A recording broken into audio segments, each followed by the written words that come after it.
Elite military units don't just fight hard, they win. They keep winning, and they never lose the same way twice. Whereas so many dealership teams, they celebrate the win, then take their foot off the gas and find themselves stumbling right back into those same potholes. If you're not debriefing, you're not learning. And if you're not learning, you're not leading. The debrief is the single fastest way to lock in your wins and kill the mistakes that are just bleeding you dry. I'm Chris Hunsicker, and this is the Dealership War Room Leadership Fire. 7 minutes, built daily, fueled intentionally, and delivered relentlessly. And today, we're going to dive in to how you can absolutely lock in your debrief and multiply your execution. I want you to come with me for a minute and look through the eyes of a GM that I was coaching a little while back. He had an amazing month, absolutely crushed his volume targets, record grosses, morale was high. They were just absolutely loving it. And 30 days later, sales were down double digits. CSI was slipping. And those same bottlenecks that were always there, they were popping up all over the place. And it wasn't a lack of effort, and it wasn't a problem with the inventory. This is what it was. They never stopped to debrief, to look at why we won and why we lost. And so they kept winning and they kept losing the same way, over and over and over. Remember, the whole purpose of the dealership war room is to turn insight into action and data into dollars. And so here's the insight I'm going to ask you to take out of this. That debrief isn't a meeting, it's a weapon.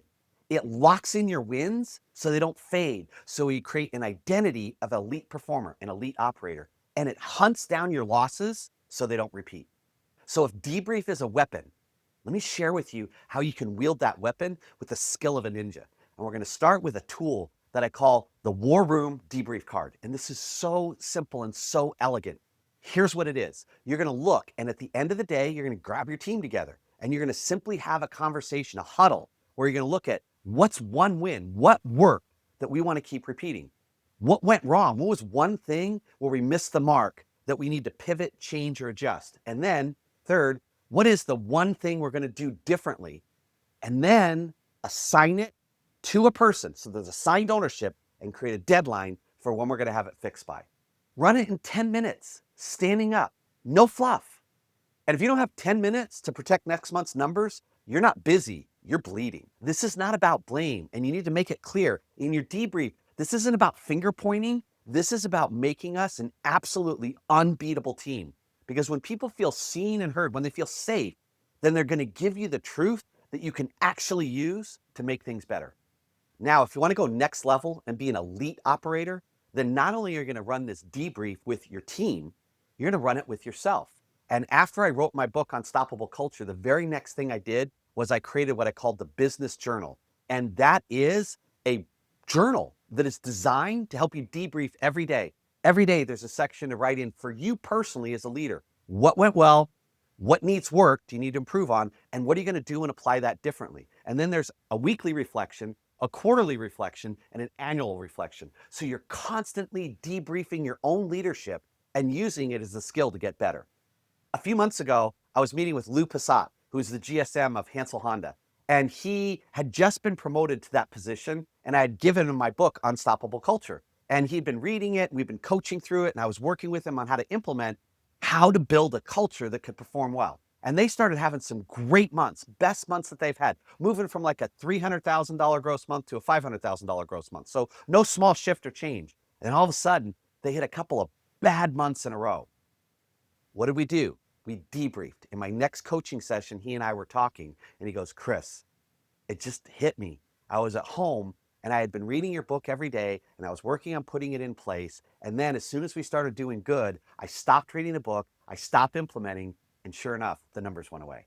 That's the power of debrief. It locks in your wins, and it hunts down your mistakes. So now it's on you. How are you going to turn insight into action?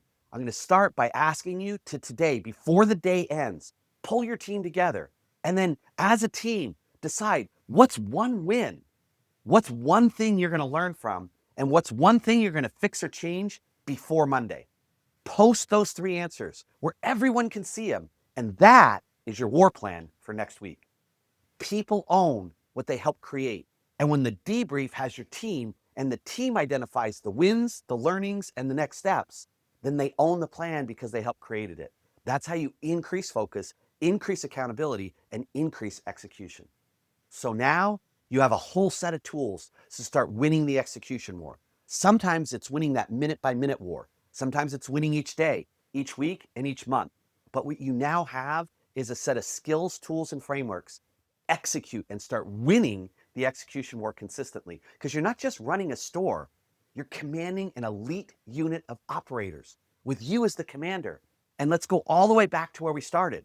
Elite units, they win consistently, and they never lose the same way twice. So if you know someone that's tired of losing the same way twice, send them this episode. Invite them to become part of the Dealership War Room and let them learn some of the stuff that we're talking about and sharing. And for today, go out, create some leadership fire, and I'll see you Monday in the Dealership War Room.